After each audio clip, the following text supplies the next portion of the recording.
ایک شخص میرے پاس آیا، کہہ رہا تھا کہ میرا بچہ بہت کمزور ہے. میں نے اس کو ایک عمل بتا دیا. تو جو بچے کمزور ہوں، لاغری کی حالت میں ہوں، تو اس کو میں عمل بتا دیتا ہوں. عمل بہت ہی لاجواب عمل ہے، بہت زبردست عمل ہے. اکثر بچے کمزور ہوتے ہیں ماں کا دودھ کم ہونا یا ماں کا دودھ نہ پینے کی وجہ سے کمزور ہو جاتے ہیں. تو اس صورت میں بچے کمزور پڑ جاتے ہیں. کمزوری کی یہ حالت ہوتی ہے کہ بچہ سوکھ جاتا ہے، بہت ہی سوکھ جاتا ہے.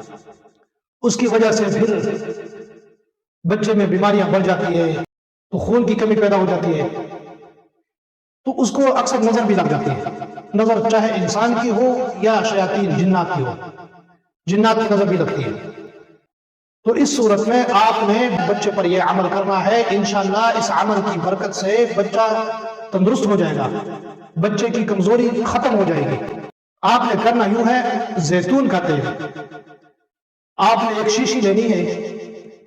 اس شیشی پر آپ نے اللہ کے ناموں میں سے یا جبار آپ نے 1900 بار پڑھنا ہے. زیتون کے تیل پر آپ پھونک ماریں گے، اللہ کے فضل و کرم سے اللہ پاک اس میں شفا عطا فرمائیں گے. بچے پر وہ زیتون کا تیل آپ نے روزانہ مالش کرنا ہے. بچے کو مالش کرتے رہے، یہ کمزوری ختم ہو جائے گی. کمزوری ہو، لاغری ہو، پریشانی ہو، اگر کوئی بیماری ہے تو وہ بھی انشاءاللہ اللہ کے فضل و کرم سے ختم ہو جائے گی. روزانہ بلا نہ آپ اس کو مالش کرتے رہے. اگر آپ روزانہ یا جب 1900 بار پڑھ سکتے ہیں تو بہتر ہے، روزانہ بلا نہ. اگر روزانہ نہیں پڑھ سکتے تو ایک دفعہ پڑھ لیا، اللہ کے فضل و کرم سے اللہ پاک شفا عطا کریں گے. تو اس عمل کو کرتے رہے. اللہ پاک ہم سب کو عمل کرنے کی توفیق عطا فرمائے.